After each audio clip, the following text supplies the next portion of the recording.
Hello, everybody. This is Hondo Carpenter, your Sports Illustrated Las Vegas Raiders beat writer and also the host of the Las Vegas Raiders Insider Podcast. It is great to be with you today. I am super thrilled to have this next guy back on the podcast with us. So let me give you his credentials. Coming out of high school, he was one of the most sought after quarterbacks in America. And he goes on to college where he becomes part of all of the Heisman hype and deserved every minute of it. Going into the NFL draft, more than one person said to me that he may be the best teammate that they had ever evaluated.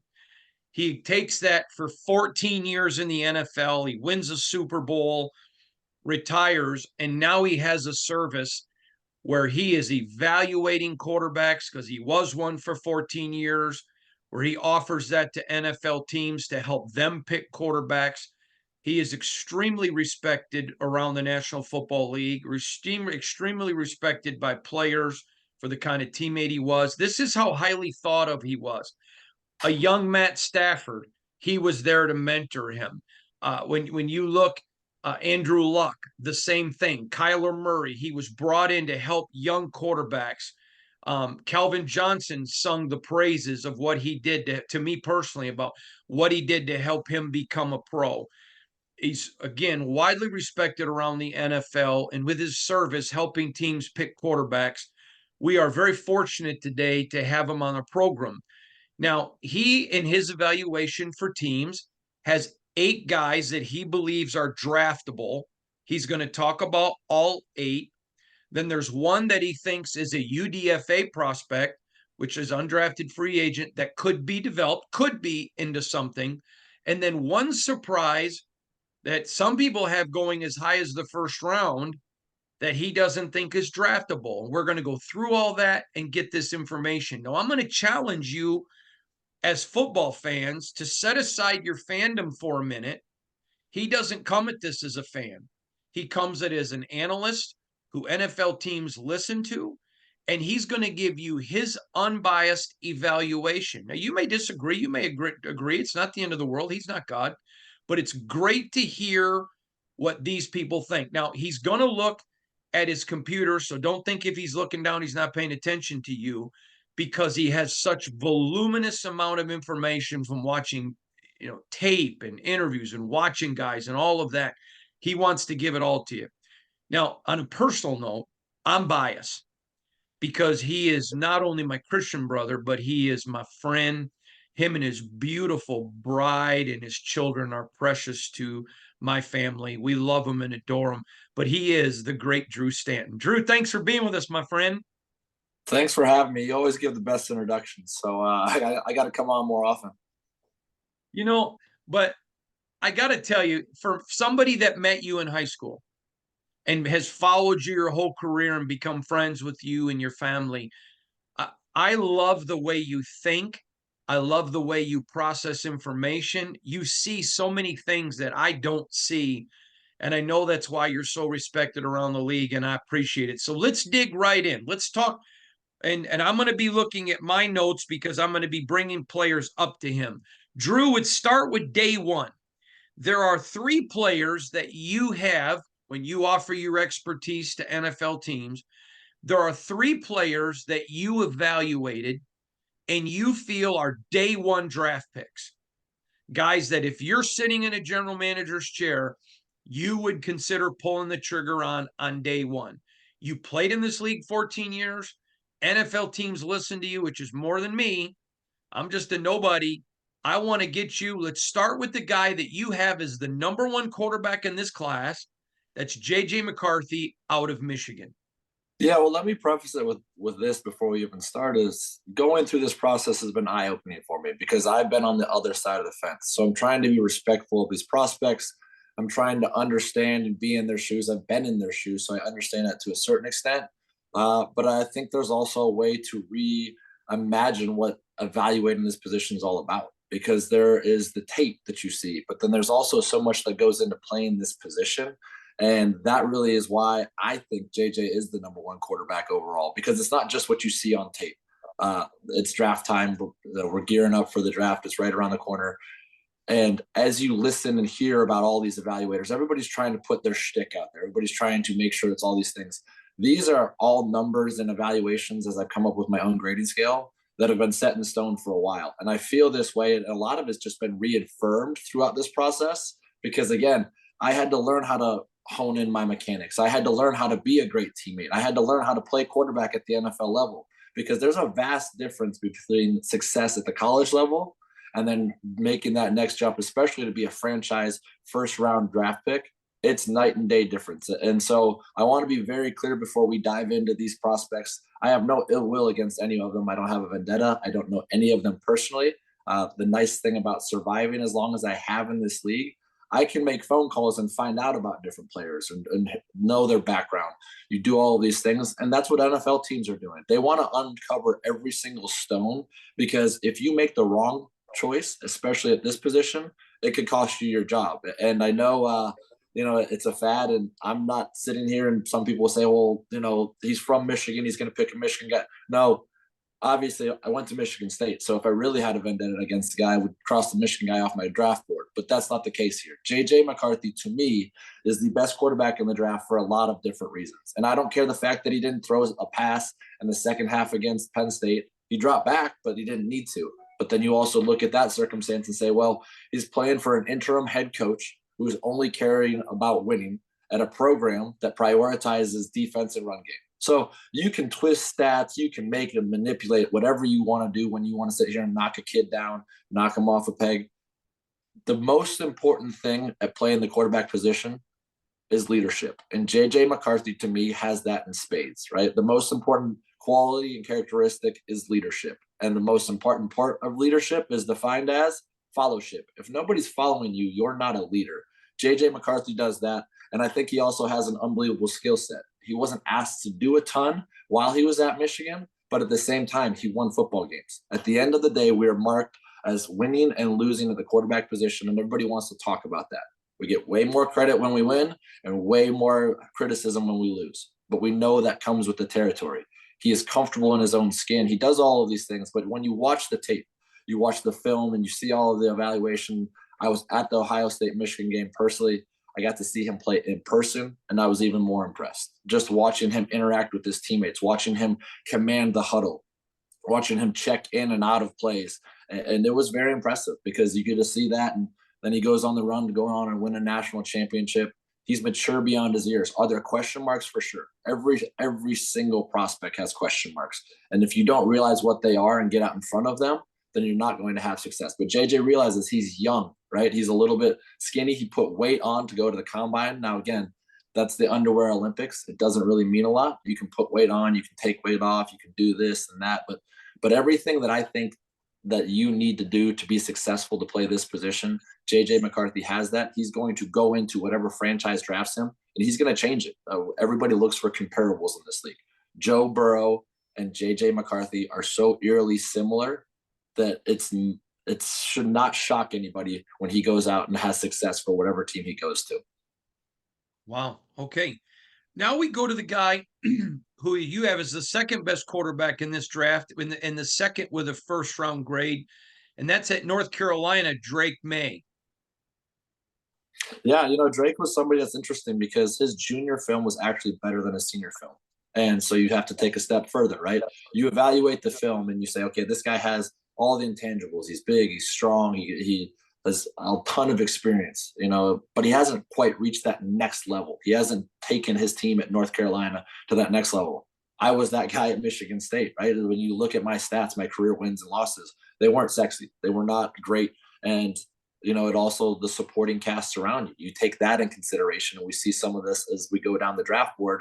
Some of those guys, I think, have to be taken into consideration because they had so much talent around him. Drake May didn't have that luxury. Drake May had to sit in there and try and make throws against some very good defensive lines, against guys rushing at you. What can you do?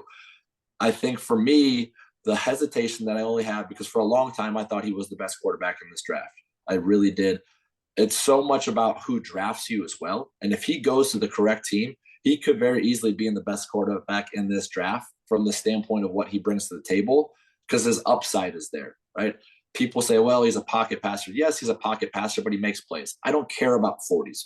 40s don't matter. the 5-10-5, the 3-cone drill, playing in a phone booth. That's what quarterback is about, being comfortable when you are uncomfortable. Can you get off platform and get back on platform and make a throw? Or if you don't have the luxury of getting back on platform, can you still make that throw?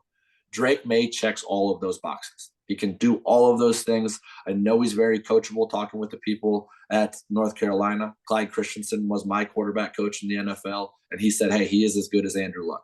I don't think he's as good as Andrew Luck, but I think he's a phenomenal prospect that whatever team drafts him is going to feel very confident and comfortable that the lowest amount of return that you're going to get on that investment is still going to be a quality starter in this league. Now, it can go higher. It really can. Again, the comparable guy that I look at in this league right now is Justin Herbert. He's kind of a soft-spoken guy. He goes about his business, but he's very confident in what he does. He's a sneaky athlete, but he can absolutely pull back and rifle the ball down the field at any point in time. But he can play within the framework of the offense. And that's really where I think he distinguishes himself above Caleb Williams. I want to see Caleb be able to take a 3-step drop and throw it accurately on time. I want him to be able to go through a progression and stay in the pocket. Because guys like Bryce Young that did it at the college level, #1 overall pick, we saw how much he struggled his rookie year. This is not backyard football anymore. You can't scramble around and run away from guys in the Pac-12, the SEC. This is a different animal. And to me, I think Drake May can do that. He's got to clean up his footwork. It got sloppy at times. But other than that, I would feel very confident in taking Drake May exactly where he's supposed to go in those top 5 picks. The next guy you have is someone that I've had multiple NFL people tell me the most talented man in the draft with the most red flags in the draft. In fact, I had one executive who is considered by many one of the best quarterback drafters out there tell me no interest, too many risks, but you've got him as a day 1 pick. You've got him as the 3rd best quarterback in this draft. He's somebody a lot of people equate with Patrick Mahomes. I disagree with that, but my opinion doesn't matter. We're talking about Caleb Williams. Yeah, I think the hype train's been building for so long.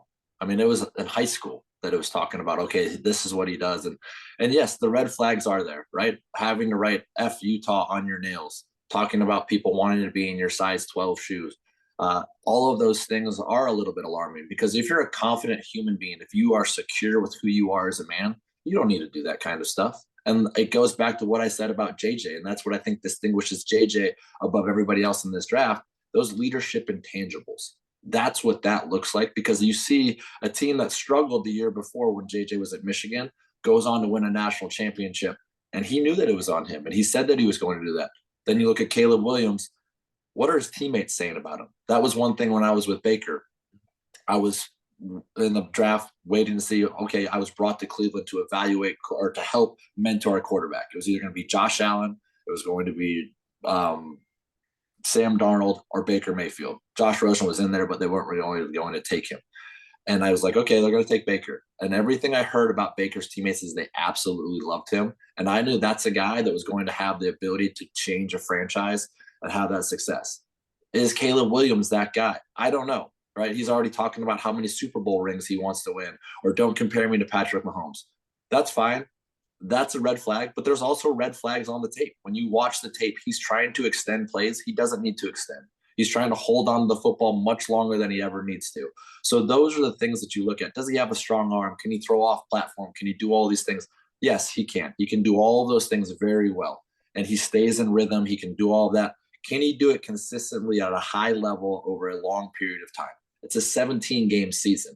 And really, when you start looking at these guys, how I kind of do it is I start backwards and said, okay, you look at these guys and you look at their college tape and you start to say, where can you pick and choose and implement how this actually translates to the NFL level? Very little does. He had a straight pure progression where he's going 1, 2, 3. Okay, now I'm escaping and getting out of dodge. He's not asked to do a lot within the run game. When you get to the NFL, you're going to have to be able to make run checks and do all this stuff. It's not a hard thing to learn, but it's something to learn. JJ's been under center. He's done all of these things in Jim Harbaugh's offense, which has a sophisticated run game. He's checked run to pass.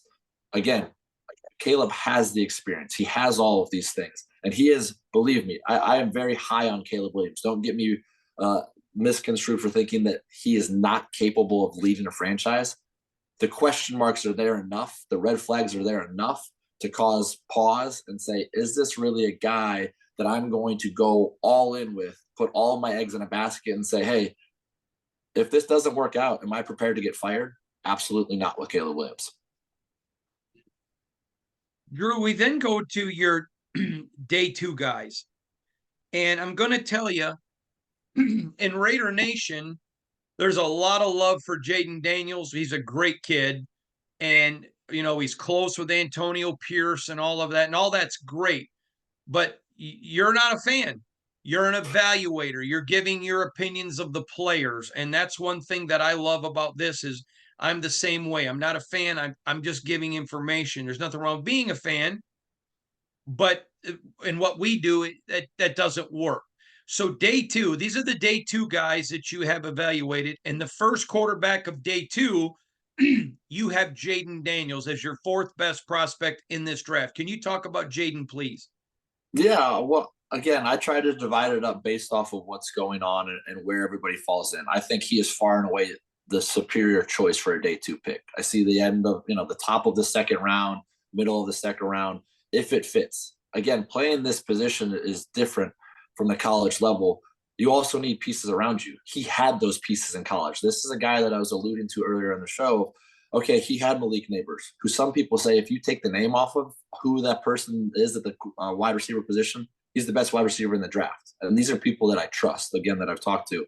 He had immense amount of talent around him. Now, you can't take that away from him. It's not his fault. He made a great choice to transfer to LSU and go on and win a Heisman. He had the gaudy stats. He had all this thing where you look at this draft buzz that just grows and grows and grows over time. He's played at a high level for a long period of time. He has a ton of experience. But I think I also need at this point, we'll talk about, okay, where do I get my rankings from? There's 15 different categories that I broke everything down, 1 through 7 with all of these sliders and say, okay, it's arm strength, it's accuracy. It's not just accuracy, it's short, medium, long accuracy. It's command, toughness, processing, eyes, vision, footwork, escapability, poise, it factor, which is very, very important, upside, because that's also important as you translate to the NFL, and then risk injury. And that's where you kind of land with some of these day two prospects is Jaden Daniels is very slight build. He's very slightly built. And so when you look at a guy like that, I have some concerns about his longevity, especially his style of play. Lamar Jackson has tried to reinvent himself in a certain stance because you can't go out there week in, week out. Even though you might be fast, those hits add up. Unfortunately, you can ask my friend Andrew Luck what that feels like, and Carson Wentz or any of these guys that would sit there and take these unnecessary hits. It's difficult. So those 15 categories add up to 105 when you multiply that by 7. I also took it a step further and said, okay, I had to come up with a crucial score. So I talked to a general manager and like, hey, there's a lot going on here. What are the 3 most important things in your eyes that's going to distinguish quarterbacks having success? And that's really where I was able to land and feel even more confident in what I picked with these guys and where they kind of fit into the draft. That crucial score is accuracy, because that's everything for the short, medium, and long range. And then vision. Vision to me is, can you see the trees through the forest, right? What are you doing when everything's out there, when all 21 other guys around you are moving? Do you understand their time and place? Do you understand, the free safety has to go back here? So that means that I know, because of where that free safety goes, this hook curl player on the weak side should be in this alignment. How does that match up with the concept of what's going on? If I have to re-identify the mic and shift the mic here and flip the protection, okay, what does that mean? Does my left tackle know exactly what's going on? Do I have to relay something to the back so he knows? Do I have to communicate a hot to the X receiver? All of those things matter. And so I'm trying to look for that while I'm watching tape as well. The last thing is the it factor that I talked about. So those are the 5 crucial categories that add up to 35. And that's, again, those 3 guys that I mentioned, that 29 threshold is where they landed. Everybody below that is where I started being able to gather that and really solidify what I thought my overall raw score would be. And that's why Jaden kind of set there. Now, again, can he be a franchise quarterback? Yes, I think he can. But for me, a guy that had to learn how to change some of my mechanics, there's a mechanical thing that I think if he implements right away, and the coach will be able to do this, can get him in a proper body alignment, he's going to be more accurate. And he's also going to diminish the amount of risk he's going to put himself in. I think he throws off a front foot a lot. And when you throw off your front foot, there's a kinetic chain there that's missing something, a link in that chain, not allowing you to do that. Does he have a strong arm? Absolutely. Can he run like Lamar Jackson? Yes, he can. Can he do all these things? Did he win a Heisman? Did he did all this stuff? Is he very articulate? Can he talk? Can he say all the right things? Absolutely. To me, I want to see him process more. I want to see him have to go through a read, a progression, be able to do all these things. His accuracy is good. His vision actually scares me more than probably most people would say. And you say, okay, that's surprising for a guy that sees that, because he does rely on his athleticism. As I've got a little helper behind me here. Hi, sweetie. You're growing up too quick. Okay, I gotta finish this. Okay, I'll be done in a little What bit. a sweetheart. I'm hungry. Your breakfast is over there. Drew, she makes me feel old. Well, yeah, she's my third. So okay, I gotta finish this up. Okay, I love you. Okay, I'll be done in just a little bit. All right. How many minutes? Just go eat some breakfast and close the door, please. I don't remember where I left off. You were just talking about vision Yeah. and really evaluating how people look at stuff. And I love it. And really about not only the vision, but just understanding how people look at a player and how you evaluate them. Yeah. So it's somewhat surprising, but his vision is lower than I would have expected. I gave him a 5 on a scale of 7 because I think he drops back and his eyes drop to the rush. He sees what's going on. And those are things because of his athleticism. They had a lot of good talent around him, right? So they're running stop routes, they're running go routes, they're doing all of these things to create one-on-ones. He's picking the best matchup. He's looking safeties off, yes, but as soon as number one's not open, he takes off. That is not sustainable in the NFL. That's not something that you can sit there and say, we want you to do every time. I know there was a stat here in Arizona. Well, every time Kyler Murray had 5 or more rushes, the Arizona Cardinals would win a huge percentage of their games. And I was like, guys, this is not something you want. You don't want your quarterback having 5 rushing attempts. Now, does he scramble 1, 2, 3 times a game? Yes, because that keeps defenses on their toes. That's all these things. But for me, again, you go back to comparable guys, and he is Marcus Mariota. He is Robert Griffin. Those are 2 guys that I said, okay, he has very similar college tape to. He put up these gaudy numbers. He can do all these things, and he has the ability to do it. But will it translate to the NFL? Those guys, extremely good athletes playing quarterback, and that's how I look at Jaden Daniels. And unless he makes these adjustments mechanically, I think he's going to have a hard time having success in the NFL. Let me come to a guy that is just a salt of the earth person. Great guy, great human, great player, but 4 season-ending injuries, both knees, both shoulders. That's brutal. It's a guy you still have as a second-day pick, and that is Michael Pennock. Yeah, again, you can't argue with the success he had in college and watching him and all of these different things. The injuries are the biggest thing. They are, because you don't know what you're going to get when he shows up. From a guy that had, suffered multiple knee injuries in college, doing all these things and having to battle that, I know that it took a toll on my career, or before I got to the NFL, and there was concerns. And now, I'm living with it, life after football.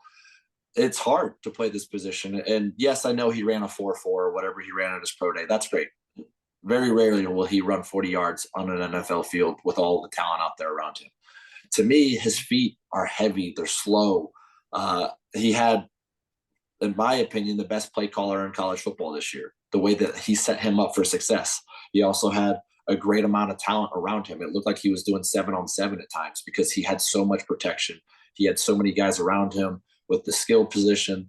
So to me, you take that all into consideration. And he is a phenomenal kid. All of the reports you hear about him, everything you see, you read, everybody will say that in spades. Yes, Michael Pennock is that guy. He's got the wealth of experience and knowledge of what you want at this position. To me, everything is just a step slow. It's a step late. And in this league, you don't have that luxury. Somebody explained to me one time, in college football, the margin of error is probably about as big as a shoebox, right? In the NFL, it's probably that big, right? So if you're think about time and space and what that looks like, I think he's got a long delivery because those feet are somewhat heavy. and he kind of comes out that 3/4 sidearm slinging mentality, and that has an effect on his accuracy. I think that's the biggest thing is I look at him and he appears to be more of a thrower than a passer. When he makes his mind up, it is coming out. It is coming out full speed at one speed. And yes, it looks good. He's got a strong arm, and he felt very confident in being able to make these throws and make these adjustments. I also think this is a good time to talk about being able to throw on the run, because he's a guy that didn't have a high completion percentage on the run. In the NFL, when you talk about what this is like, the escapability to throw off platform is very important. But I take it a step further because, to give you a visual, right, when you're playing quarterback, sometimes guys hold the ball differently. I think personally Jaden Daniels holds the ball too high. If he drops it down here, then everything can stay more succinct, can stay in rhythm. He doesn't then get on his front foot as much. Michael Pennock, again, carries the ball a little high, not a big deal. But on the run, what it does, when you're running, you've got to carry it here and sway back and forth, then the ball has to come out. That's where the ball should naturally be seated, wherever you hold it where you're running, so then it can come up and out, because that's going to show you the capability of what you have. For example, Baker Mayfield is unbelievable at this. That's why he has success of what's going on, had to make some minor tweaks and do different things. And everybody's constantly working in progress. When I was down in Tampa with Tom Brady, the week of the Super Bowl, he is trying to work on his mechanics. This is an ongoing process. So these guys are unfinished products. I know that. And that's why a lot of it matters of where they go. But if Michael Penix's completion percentage is this low on the run, that's very alarming to me.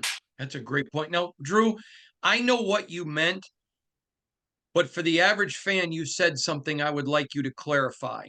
You recognize Penix's 4.4 speed, but then you said he's heavy-footed. I know what you meant, but for the fan that doesn't, can you explain that, please?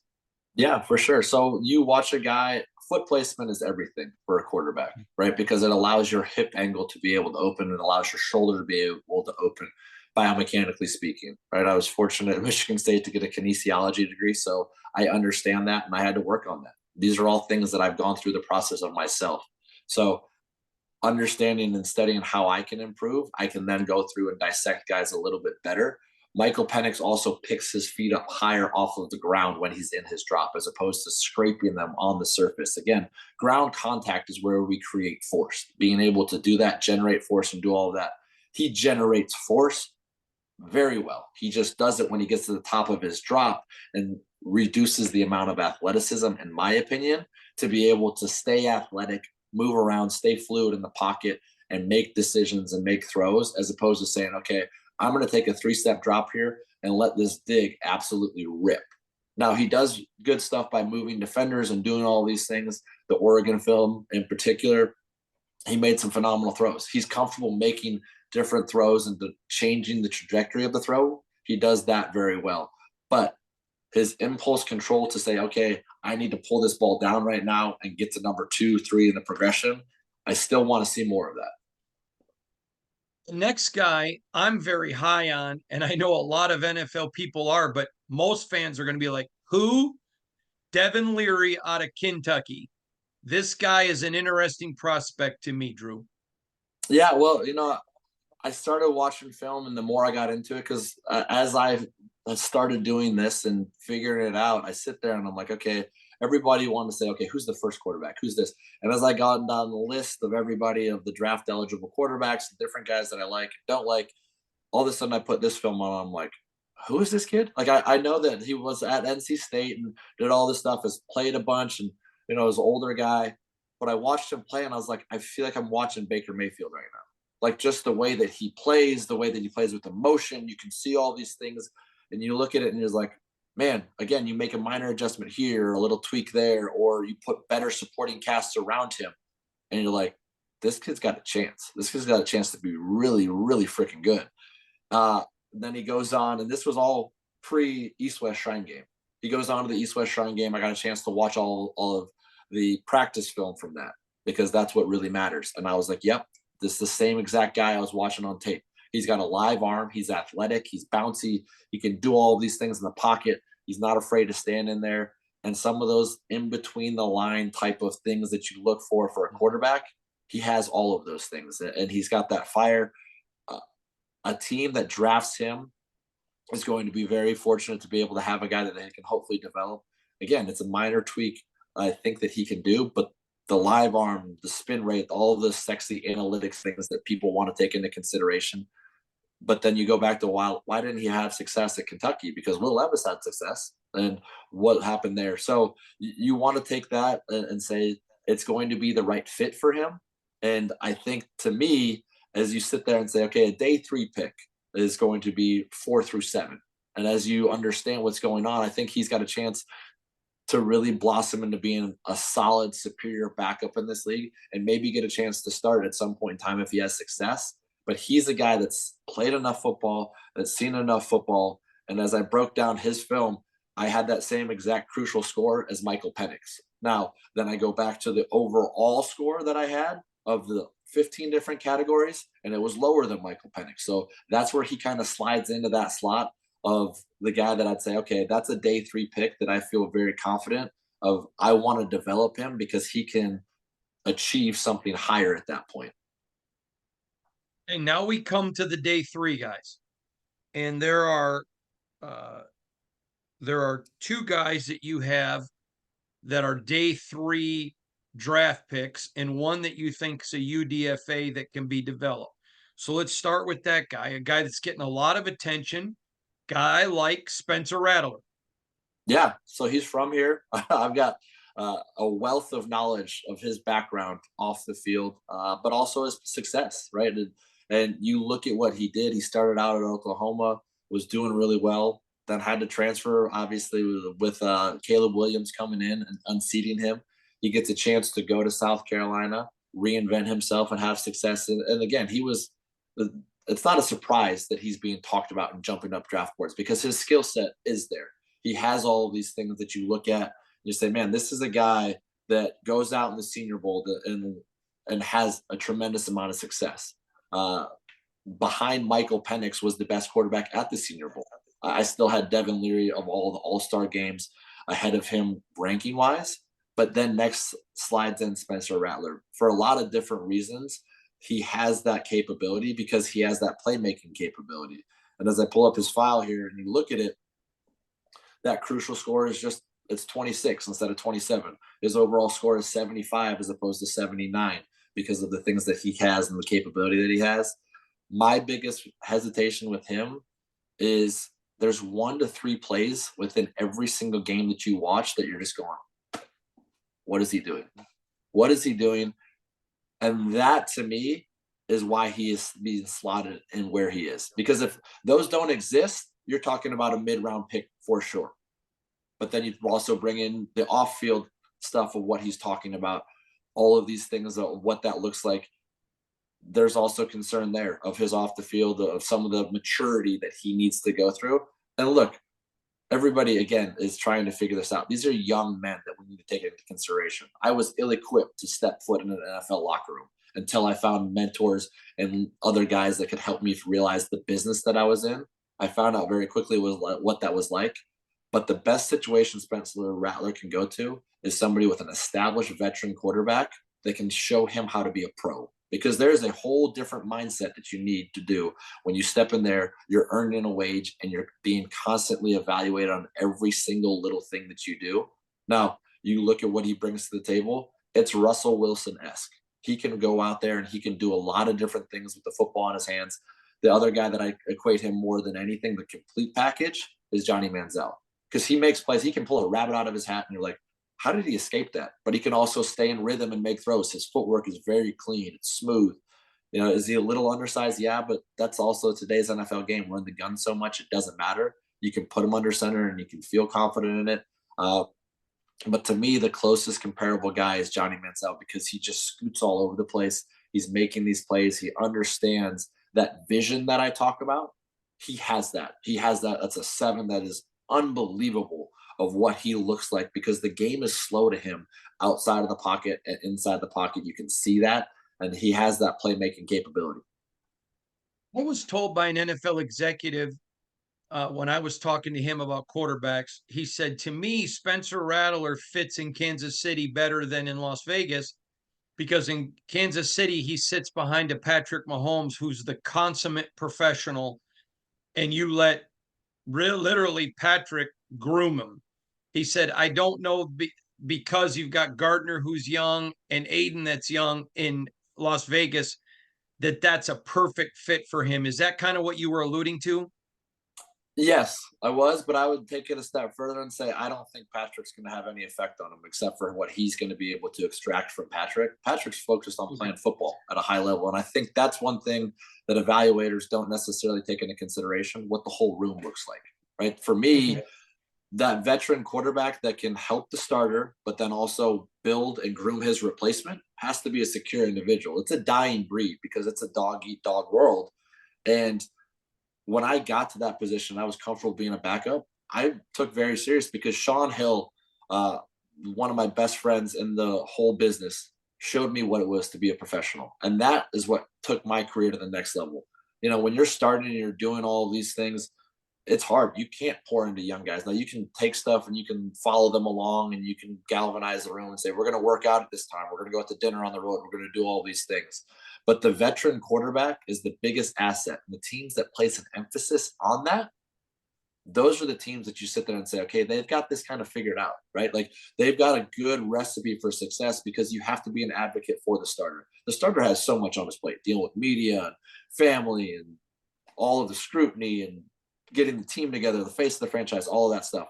It's hard for a young guy to truly be able to do that. I tried to do it with John Kitna, and John was great in some aspects. You know, younger guys have come in that I've seen that have been the starter. So I tried to kind of be that go-between when I was that veteran backup, when I made that transition to help these young guys out and say, hey, this is how I prepared each and every week. And I'm going to show you. And eventually it's just going to be ingrained in your brain to be able to do that. It's very harder for a starter to be able to do that. Awesome. Great analysis. And then the last guy you had with a draftable grade is a guy that literally walks around with a cannon stuck to his body. We're talking about Jordan Travis. Would you break him down, please, sir?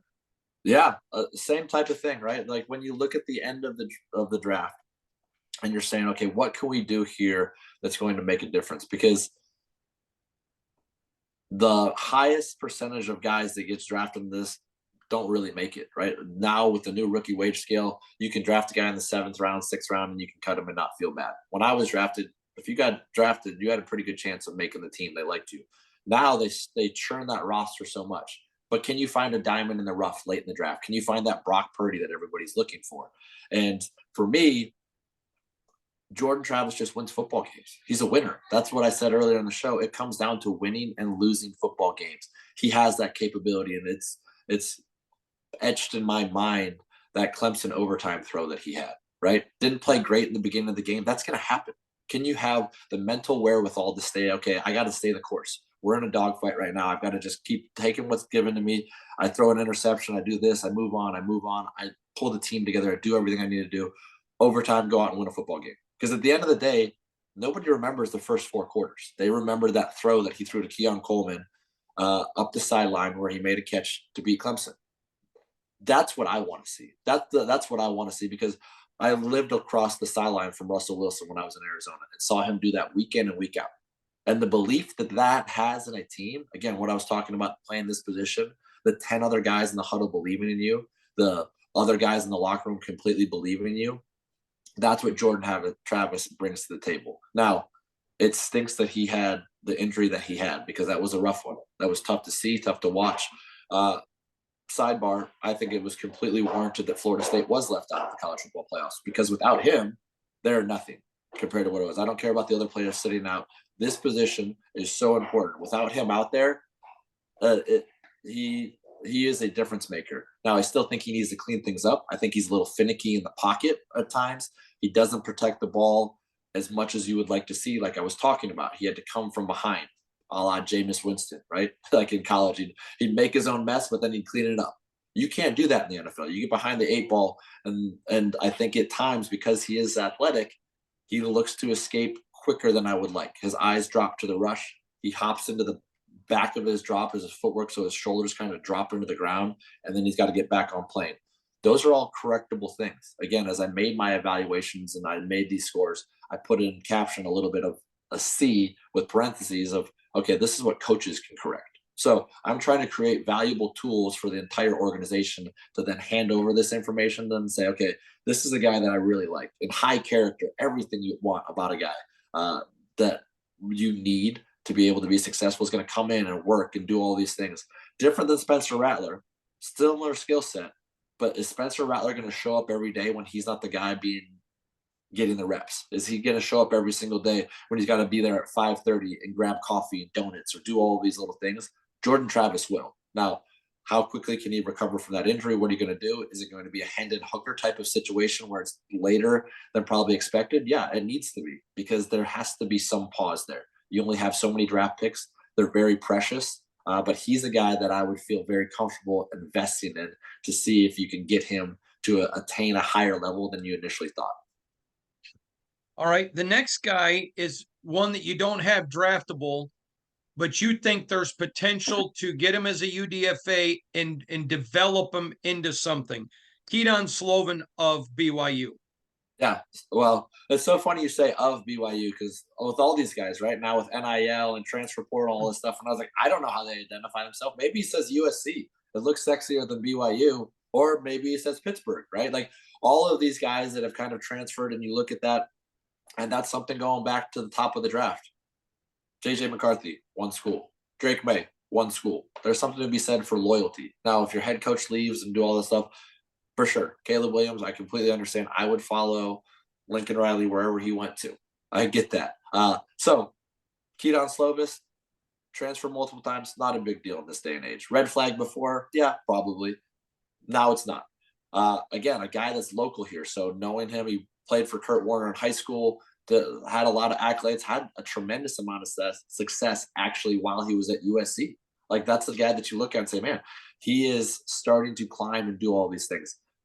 I'll break right into it. The comparable that I have is Brock Purdy. He's a guy that you watch him throw mechanically. He does all these things. And the biggest knocks on Brock Purdy were his athleticism, which now is showing up to actually be greater than most people thought, and his arm strength. Now, arm strength is something that is funny to me that people talk about, because you say, well, this guy's got a cannon, or his arm talent, or this or that.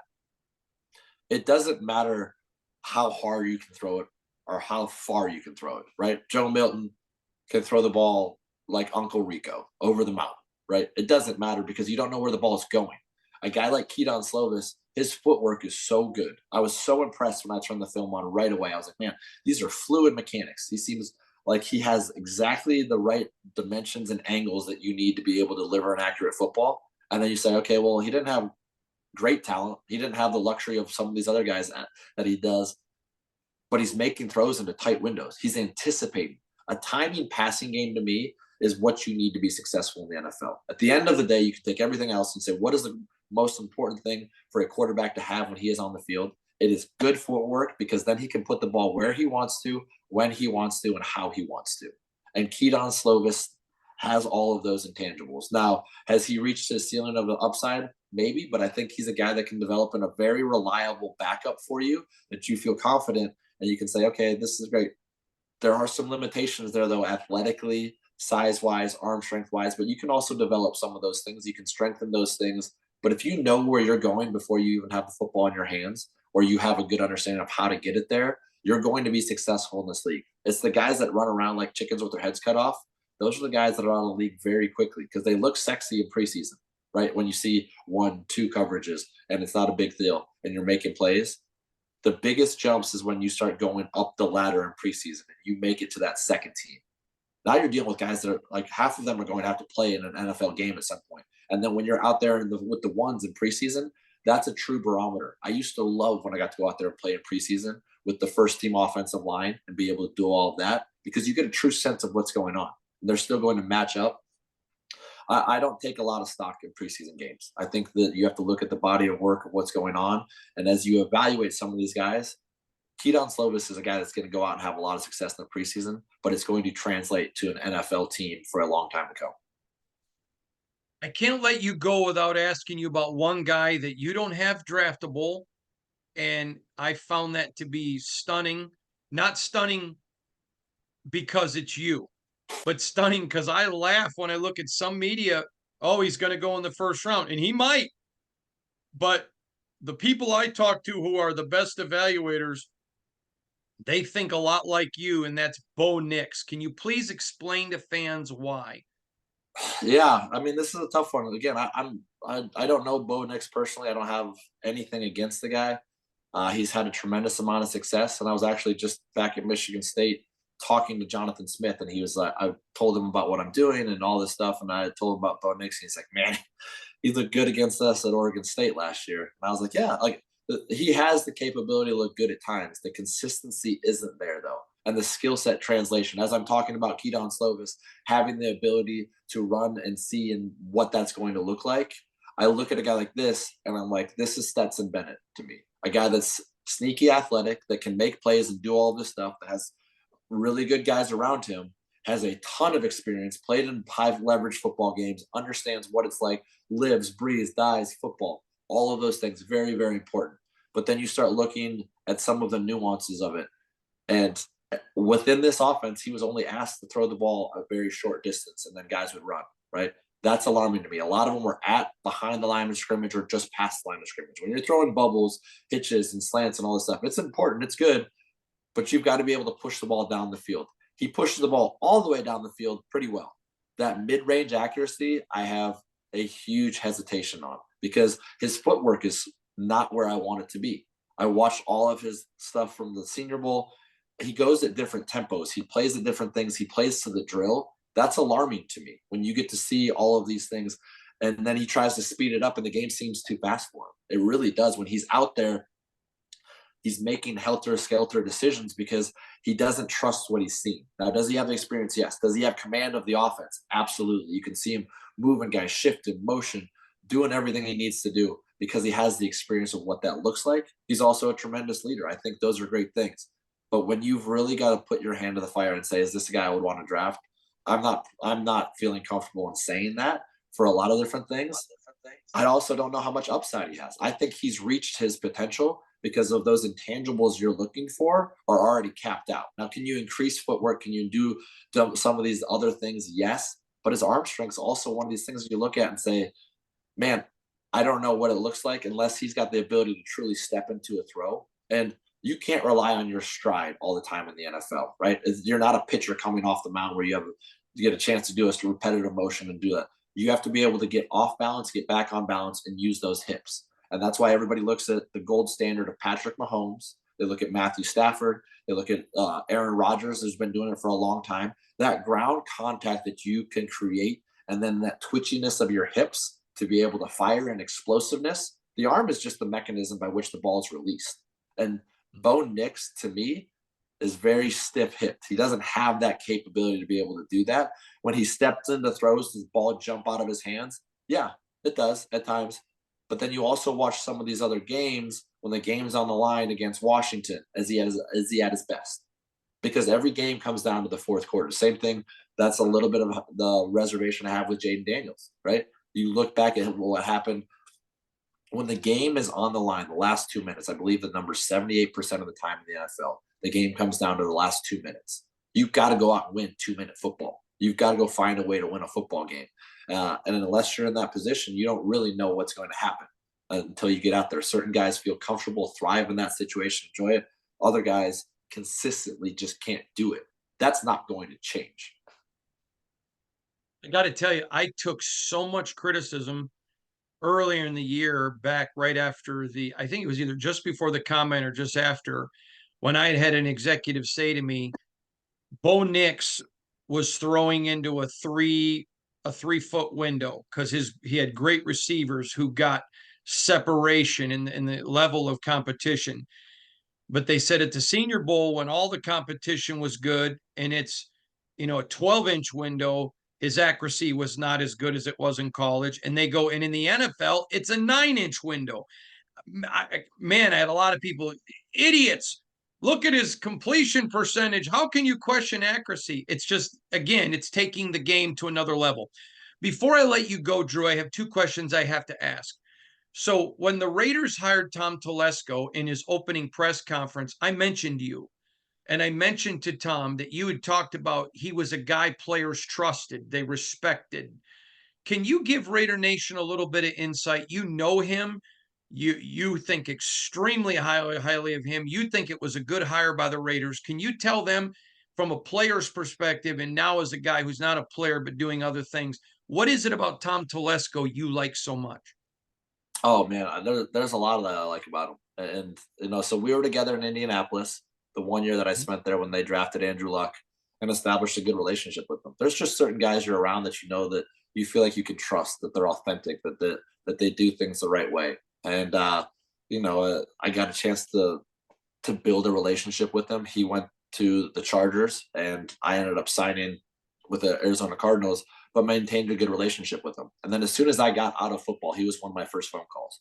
And uh, to be fair, most guys in the NFL, they don't pick up, they don't text you back, they do all these things. And as I've learned this over time, and I know it, I understand it. Tom has always texted me back. He's always called me back, and I know everybody that I talk to thinks very highly of him because that's the type of person that he is. The type of man that Tom Telesco is tremendous. And so as I was talking to him, he was like, "You just need to get into evaluating college quarterbacks." He goes, "There's not really NFL teams. NFL teams don't have a quarterback specific scout." And he was like, "I love the idea. You just need to develop it." And so that's what I did. I took his idea and I ran with it. I've met with multiple GMs and been able to talk with them about what this can look like because no team has a quarterback specific scout, which is mind blowing. You would think the most important position of all of sports would have somebody delegated to only doing that. So they can go to college games, so they can watch TV copies, so they can watch all the film, do all this stuff, and then present it. And Tom was like, "I love your idea." And so he gave me the confidence to be able to go out and do that. But he's also very honest, which doesn't really correlate a lot in this business because people have agendas. They have all of these things of who wants to get credit or what's going on. And watching his opening press conference, watching how he interacts with AP, you can see that they are lock and step, which you have to be in this league. You have to be able to be able to be joined at the hip with your head coach, be able to be secure enough to have your conviction when you need to, but have humility and say, "Hey, you know what? I got this one wrong, or I've got this one wrong, or grow from what's going on." Tom Telesco is not afraid to do that. And from a player's perspective, when I was around him, but also knowing guys that were in that locker room with the San Diego and LA Chargers now, they said the exact same thing. That guy doesn't change. He is who he is. And there's a lot of comfort in knowing that. Lastly, Aiden OConnell, if he'd come out a year before, a lot of people had a first round grade on him. And then comes back for his last year at Purdue because he's a winner. He wanted to get them to a Big Ten championship game. Purdue had never been there. His brother passes away. They lose a lot of players, so the talent is not like it was his first year. He does get them to the Big Ten championship game where they played Michigan. The Raiders pick him up in a later round.